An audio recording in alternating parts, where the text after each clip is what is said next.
Hello, bienvenue dans un nouveau podcast du blog Entreprendre et voyager. Si tu me connais pas, je suis Marion, la créatrice de cette chaîne YouTube et du blog qui va avec. Je suis à mon compte depuis 2 ans et demi et aujourd'hui mon but c'est de guider différents profils à devenir indépendants, surtout à s'épanouir, pourquoi pas entreprendre un projet ou une carrière et puis toujours dans une optique de découverte, de voyage. Voilà, alors aujourd'hui, on va parler de mes débuts de digital nomade à Nice. Alors si tu sais pas ce que c'est être digital nomade, c'est pouvoir en fait travailler à distance tout en voyageant. Et moi, pour cette nouvelle aventure, j'ai posé mes valises, et même plus que mes valises, à Nice, puisque je ne sais pas combien de temps je vais y rester. Donc en fait, contrairement un petit peu à d'habitude, etc., j'ai pas pris un Airbnb, j'ai pris une location normale, un meublé, plus ou moins meublé d'ailleurs. Et voilà, et donc mon but c'est de te partager un peu mon expérience. Alors si tu veux avoir encore plus d'outils, de détails, etc., vraiment semaine par semaine sur mon expérience à Nice, je t'invite à rejoindre la newsletter, elle est gratuite, tu peux te désabonner à tout moment. Et puis en plus tu recevras gratuitement mon guide 8 clés pour entreprendre et voyager davantage. Voilà, ça c'est dit. Alors maintenant on va commencer, aujourd'hui on est le 16 septembre, tu vois. Et ça fait déjà plus de 10 jours que je suis ici. C'est hallucinant comment c'est passé vite. J'aurais vraiment beaucoup de choses à te raconter. J'ai 1000 idées qui me passent dans la tête depuis que je suis ici. C'est hallucinant. Et déjà, ça me prouve, et comme j'aime à montrer, que lorsque tu voyages, que tu changes d'environnement, vraiment, ça peut faire une grosse différence en termes d'inspiration pour ton activité, surtout si tu es créateur de contenu, par exemple. Et je me retrouve dans une émulation là où je suis hyper occupée et j'ai 36 000 trucs qui me passent par la tête. Donc je suis obligée de tout noter en permanence. Voilà. Tu vois là, ça fait 10 jours, je commence à peine à me poser. Je suis aussi rédactrice web à côté, freelance. J'avais pas mal de commandes qui affluaient et j'étais assez prise et finalement là voilà, c'est l'après-rentrée de septembre, c'est un peu retombé, j'attends des réponses.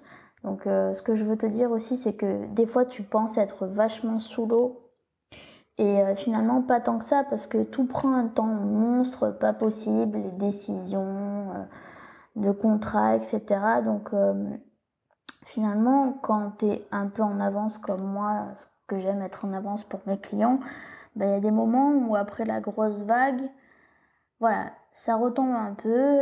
Et je pense aussi à côté, voilà, c'est pas tous les jours drôle ou facile, hein.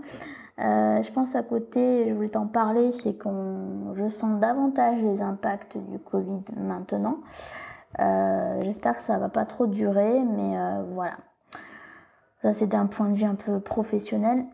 Mais en tout cas, je peux te dire qu'en 10 jours, j'ai fait beaucoup de choses et il s'est passé beaucoup de trucs. Le premier que je veux te dire, c'est que je me suis inscrite à des activités. Alors en plus, avec le Covid, c'est un peu compliqué. J'espère vraiment qu'elles seront maintenues. C'est par une association Accueil Ville Française qui est très intéressant. C'est pour ça que je voulais te dire ça ici. C'est très intéressant cette association quand tu débarques dans une nouvelle ville, parce que ça te permet d'accéder aux services des nouveaux arrivants, on appelle ça comme ça.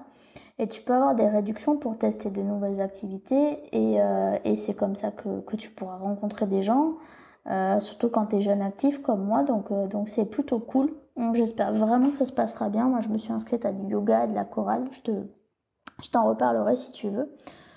Après, quoi d'autre? Alors, comme un de mes objectifs en étant dans cette région, c'est de voir si je peux investir, si je peux acheter mon premier appartement. D'ailleurs, n'hésite pas, si tu as des conseils là-dessus, je suis hyper preneuse.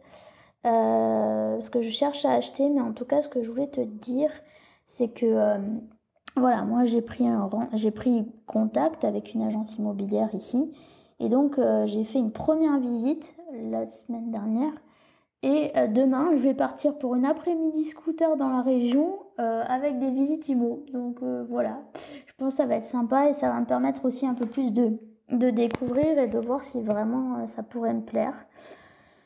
En termes de coworking, de café entrepreneur, etc., j'ai pas encore trop vu. Je suis rentrée en contact, et ça c'est pareil, c'est important pour rencontrer des gens quelque part.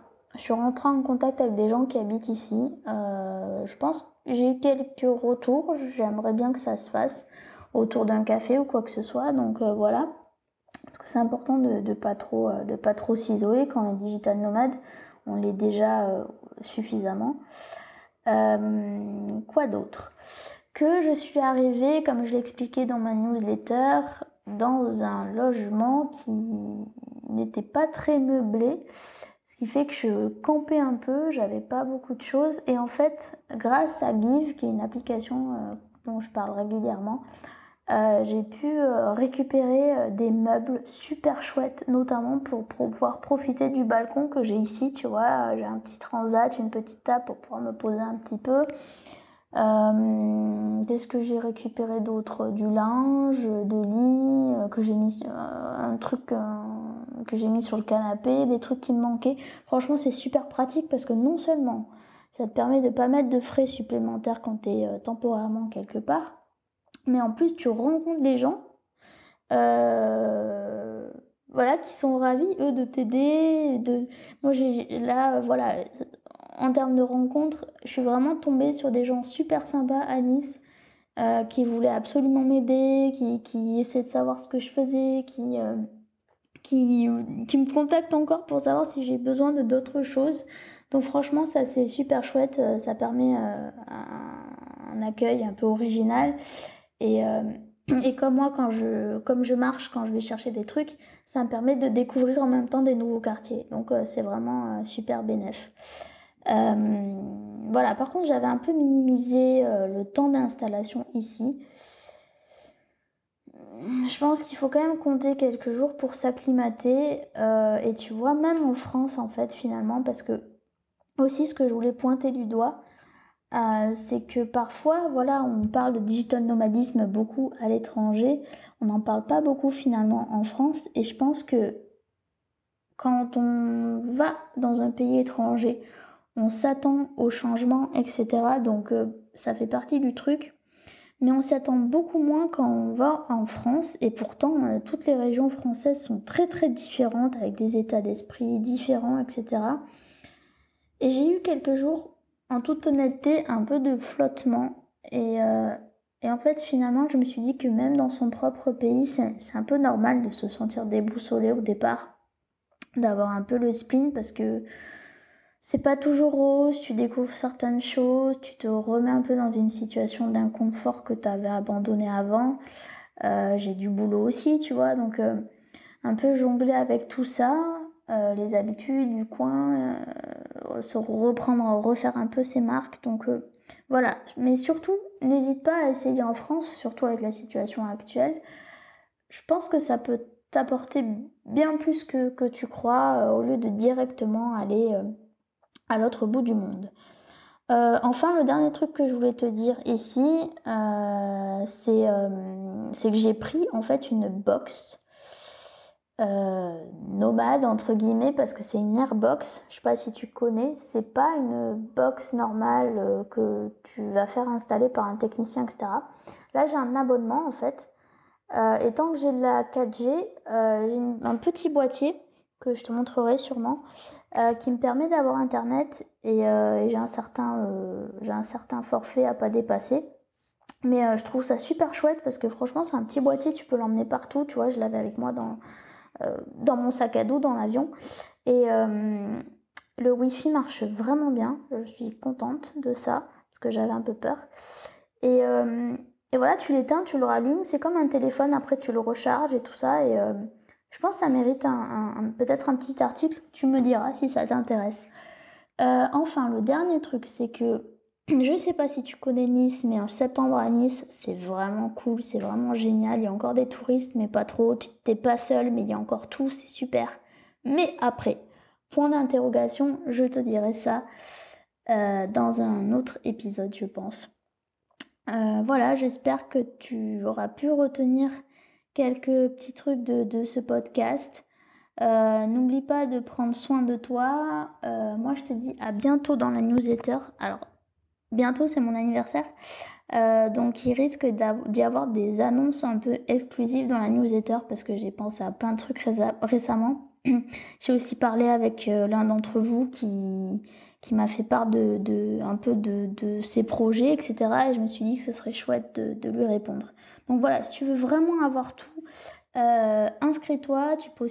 N'oublie pas bien sûr aussi de t'abonner à cette chaîne YouTube, d'aimer, de partager. Moi, je suis ravie de te partager mon expérience, c'est vraiment ce que j'aime faire. En toute authenticité, en toute transparence. Voilà, je te souhaite une bonne fin de journée ou une bonne soirée selon le moment où tu écoutes, regardes ce podcast. Et moi, je te dis à bientôt pour entreprendre et voyager.